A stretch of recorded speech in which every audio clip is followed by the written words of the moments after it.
So hey guys, welcome back to my channel. How are you all doing? I hope you all are doing great. In today's video, I will try to decode the OTC algorithm based on what I have learned from my experience. After 5 years of experience, I have come to understand what the real difference is between the real market and the OTC market. So I will try to explain that in today's video. And if you have any doubts, let me know in the comment box about which topic you have questions. And let me tell you one more important thing. I am not a financial advisor. Before placing any trade, make sure to do your own research because trading is very risky. You can make a profit here, but you can also incur losses just as easily. That's why it is very important for you to pay proper attention to your money management. Okay, so here I noticed a long wick. So based on this long wick, I will mark a level here and try to create a support zone at this point. So as you can see, I have marked it above the wick on the lower side, and wherever its lowest price has gone, I have covered it like this. And whenever the market moves within this range, I need to avoid taking trades and wait until the market is either below or above this level. Now here I have placed a trade in the upward direction for $500 because there is a very strong support level here. So the market movement from here should remain bullish and it can stay bullish at this point. That's why I have taken a trade here for a green candle. Now you might often wonder how I get such high accuracy. The thing is, I never place a trade based on just one concept. For example, above, I placed a level based on a single candle, meaning a lonely candle. I'll make a detailed video about that separately so you can understand it properly. If I include all the concepts in one video, you won't be able to grasp them clearly. That's why I make separate videos for these things. I'll bring them separately. Okay, for that. So right now there's a pretty good green candle forming here. For now, I'll have to wait a bit here, and after that, I'll explain more things to you that work in the OTC market. The OTC market is over the counter. So here the broker runs the market according to their own rules. That's why we have to be very careful when placing trades here. And at the very least, after using 3 to 4 concepts and getting 3 or 4 confirmations, re-entering after that can be much better.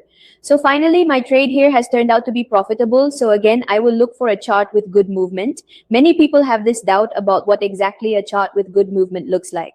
Let me tell you one thing. Never pick a chart where, for example, the market is just going bullish, bullish, bullish, and there isn't a single red candle in between. And on the upside, this is a lone candle. So based on this, we can set some levels. In such places where there is a strong trend, like here where there is a downtrend, there has been a lot of bullishness here. The market now has 5 candles. Here, a green candle has formed. So there are high chances that the 6th candle could be a retracement candle. So here, I would base my trade on a downward move because a retracement candle could form here. Okay. Because maintaining discipline here is also very important. So look here. Let me tell you something secretly. Many times it happens that if there are 4 consecutive green or red candles forming, then the 5th candle has a high chance of being a retracement candle. But what happened here? Even the 5th candle wasn't a retracement, so now the 6th candle could turn out to be very significant. On the upside, I placed a rectangle box with the alone candle, that is, with the lonely candle. At least the market has tested it, I think. And now, after testing this, a downward move could come. Okay. So for now, I will have to wait here. I think this trade of mine is going in the opposite direction. All right, that's fine. Now it's in the same direction. The way we want it to go, that's exactly what's happening here. So finally, both of my trades here have become profitable. So guys, I will again look for a chart here and I will try to find those secret chart patterns and candlestick patterns because as I have already told you, to understand the OTC algorithm, you must there are levels, support and resistance, support zones and buyer zones that need to be created, which are formed with double levels. For that, it's very important to find the wicks. After that, I explained the concept of an alone candle or a lonely candle to you. It's important to observe that the market will at least try to test the area around it. Now, if I see any chart patterns here, I will try to explain them to you. Now, look here, the wick on the lower side of where the market is moving is quite long. But here we can't be too sure. To place any trade, it's very important for us to identify a level. A strong support level and a strong resistance level don't really matter for Civic here because the market is quite bullish. So I don't think I should place a trade here. So I'll change the chart and take a look. So I'm looking at the chart here and I found this chart. The end here looks quite good. A green candle could form here, so I've also placed trades worth $500. The long wick on the DJ side is giving a strong indication that this could be a buyer's zone. That means I can also call this a support level. By the way, it's called a support level. If instead of a single level, we turn it into a zone, then we can also call it a buyer's zone. Okay, so most of the time I create zones and I trade based on those. This has been my personal experience and it has been very helpful for me. In the beginning, I also used to mark single levels, but I didn't get as much clarity or accuracy with that. Then I thought to myself that I should use double levels. So on the upper side, I marked a resistance level as well. Now both support and resistance levels have been marked. Now the market is moving within this range. Finally, this trade of mine has also become profitable here. The market is moving. It could become a bit more bullish, like the resistance zone I marked above. At least the market can reach there. As soon as the market tests that level, it will bounce back from there. There could be a reversal, or there are also high chances that it could break out.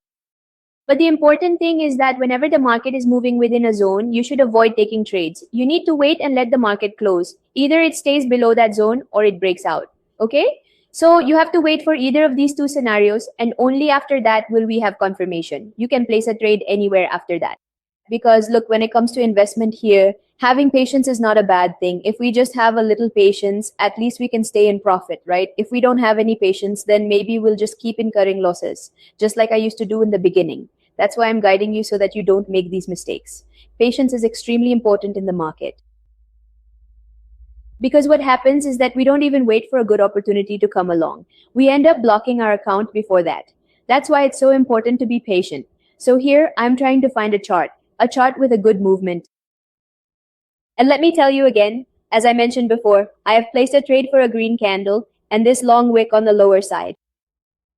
I will try to cover this with a rectangle. So as I have marked its lowest price on the lower side, I have placed it there. And from the top, I will bring it down like this. In this way, I have covered it, okay? The place where I have placed the trade is exactly on the lower line of the rectangle. If it had been in the middle, I might have avoided the trades. As I told you, if the market is moving in the middle of the rectangle box, then you should avoid trades. Okay, so for now, I will wait here. I think this trade is going into a loss, but there is quite a strong support level here, so the market should turn bullish at this point. So, do you think the market is actually going to change its direction in the next 10 seconds? Probably not. So here I have placed a double trade. I did a $500 trade because my previous trade was a loss. So that's why I placed a double trade here. And you can only take this kind of risk when there is a strong support level. We can't be so sure based on any indicator that we just place a double trade anywhere. Okay, so what is my point of view? For trading, I mostly rely on price action and technical analysis. Most of the time, I focus on these. You must have seen this in my videos as well. I rarely use indicators and such. For indicators, there are some particular strategies. If we follow those strategies according to the indicators, if we analyze the chart and trade according to a particular strategy, then it can give quite good results. Whenever you use any indicator, if you are using a single indicator, you should never rely solely on that. There are also indicator combos, 2 indicator combos, 3 indicator combos, and whether they work on a 5-minute chart or a 1-minute chart, that is a particular strategy for indicators. Very soon, I will also bring indicator-based strategies. If you're a beginner, make sure to subscribe to my channel and press the bell icon so you don't miss any upcoming notifications, because the upcoming videos are going to be very informative for you. Because I am finally shooting a brand new video after such a very long time away, as I had recently gone on an incredibly long trip to fully enjoy my relaxing vacation.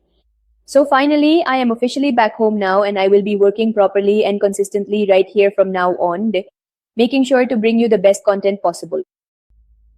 Here, I am using a rectangle. At the bottom, you can see this lone candle. You could say a lonely candle. I have covered it according to that. Okay, the market is moving in a downward direction. At least the market will come up to that rectangle, and I will place this horizontal line above. By the way, the market has become quite bullish, and this is trying to form a red candle. But this red candle did not form.